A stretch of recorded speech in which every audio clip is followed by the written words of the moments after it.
Ayan, alam mo naman yung kantang yan, hindi ba? Eksperto ka sa singing bee. Di ba? Rosas Pandan. Hindi ba napakasarap pakinggan? Kaya umulan, kumulong, kumidlat. Ilabas na ang umbrella. Ella. Ella. Ella. Ella. Ella. Oh, anong sinabi ni Armida Sigion Rihanna? Hindi kayo sinasnood, ha? Alam ko rin yung mga Facebook na yan. Medyo nahuli ko ng konting, ngunit inaalam ko na rin. Ang marami lang naman ako, passbook. Facebook lang yan. Yan ang sumisira sa ating mga kabataan. Ang mga apo ko. Yung mga ganyan mga edad, 3,000 kung makahingi ng pambili ng ticket sa mga concert. Sino papanuurin? Mga Sino yun? Beyonce. Yan. Isa pa. Ay, wala namang katuran yung mga pinagagawa. You like Beyonce? Why? They just do this. Lyrics ba yung oo? Ay, ginagawa rin natin yan sa konservatoryo, hindi ba?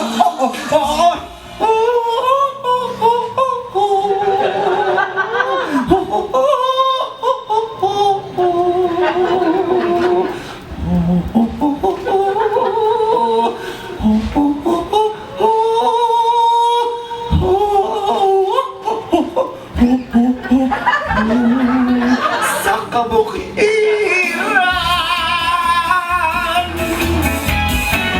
Yan mga kaibigan, ang kailangan kong patunayan sa inyo, hindi nyo kami kailangang alisin. Samantalang ano na lang mga nangyayari sa mga bata ngayon, saan sila nagkikita? Sa computer! Yung mga ano yung ginagawa nila pag gusto nila magparamdam kung nasan ka, hindi yung himig daliri ilalagay. Ayun! Ganun ba ang pag-pronounce mo? Bakit B-O-K-E? Akala ko talaga. Palayo. Napakasakit. Samantalang, ba't gimmick-gimmick na yan? Ano na nangyari sa mga hara-hara? Di ba dapat sila yung nagkikita sa plaza? Di ba sila yung nagkakatagpo sa simbang gabi sa mga piyesta, mga kaibigan? Di ba? Ang piyesta ay napakasarap, mga kaibigan. Daluhan, lalo pa doon tayo nakakakilala ng mga daligindigan pinatang-nais na mag-ibigan, di ba? Lalo na dun sa aming bayan ng lahat ay nagdiriwang may litsyon kawatahanan may gaya pati simbahan pag sa Maria ay nadaraan ang lahat sa amin ay nadarasal sa bawat padyak kita magigiba pag pumuputok na ang mga fireworks ang dami-daming fireworks.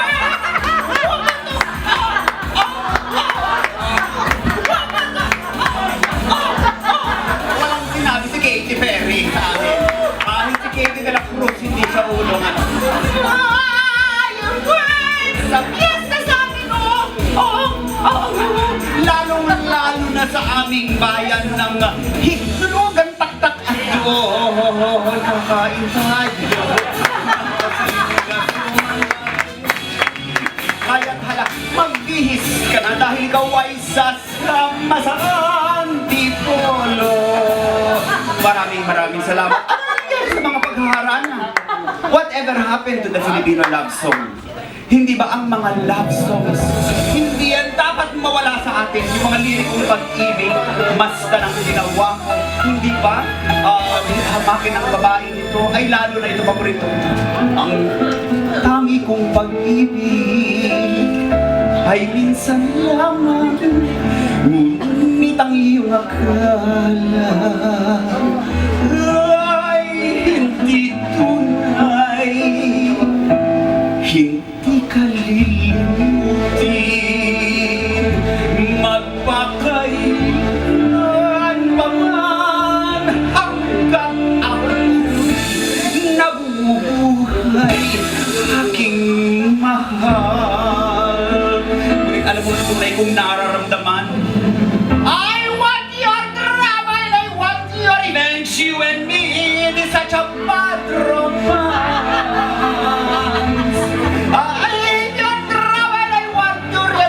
You and me, it's such a bad romance. Oh, oh, oh, oh, oh, oh, oh, oh, oh.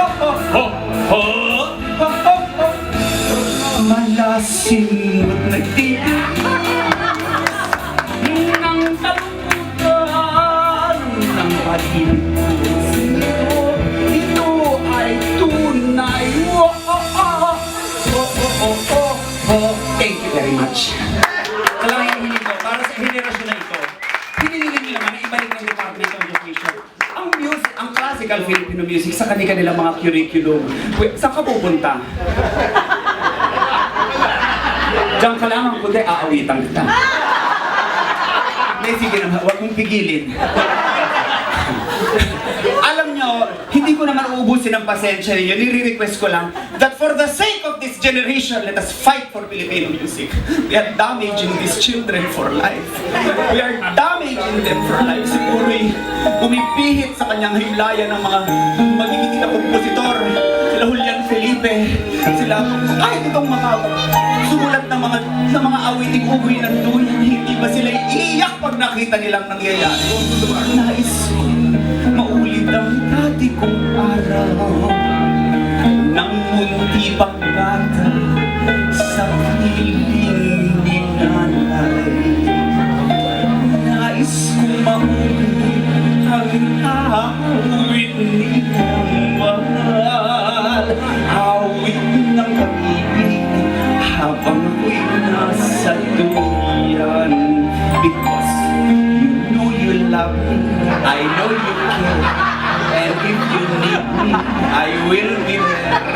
I am your true love, no one but me, and you know we will never be apart. Baby, baby, baby, oh, ituyan mo ang duyan ko.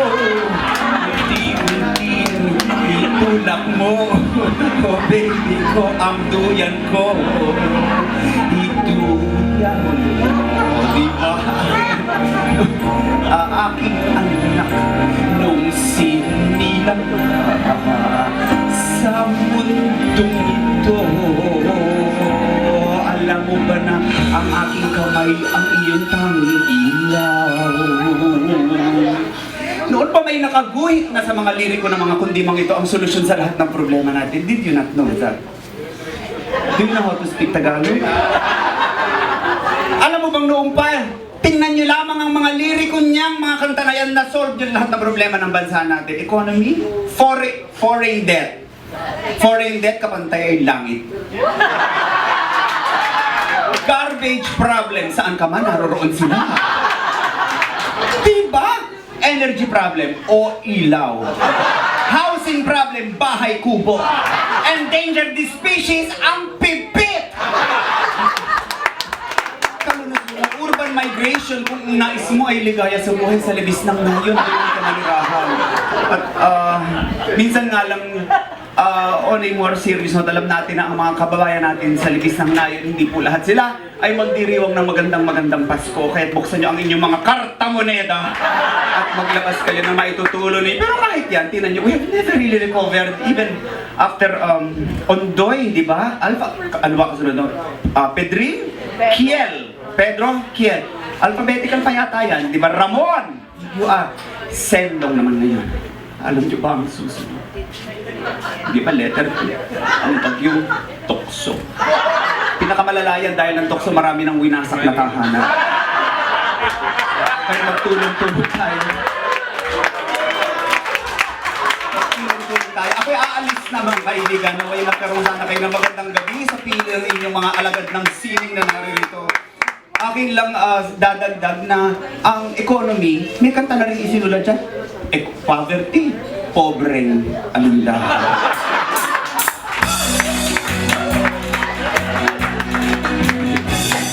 Ako'y pobreng alindahaw. You know this song?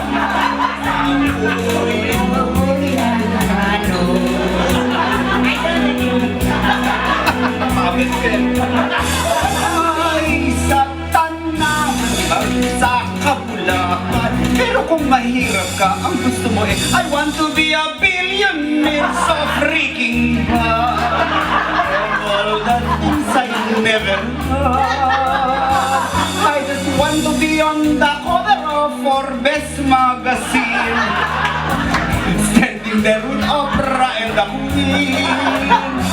And every time I close my eyes, I sit and wonder why a different people every time. Oh, why I don't care. Ayoko nang maging pobreng alindahaw.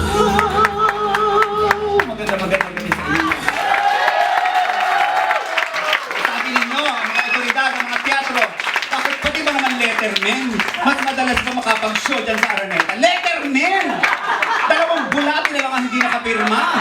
Ang bihira naman, siguro naman ako pwede. Letterman! Parang awa nyo na. At nagkaroon ng Resorts World, ng mga Sound of Music. Yan. Kaibigan ko si Julie Andrews. Ginagawa kong Baguio ang Salzburg. Kaya ko rin ang...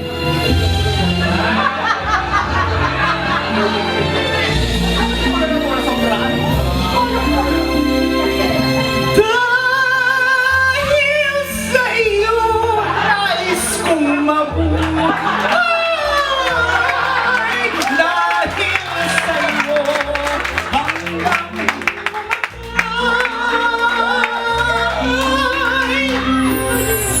Kung tunay man ako. Maraming salamat sa inyo. Have a blessing. Ay ang ibigin niyo. And I'll see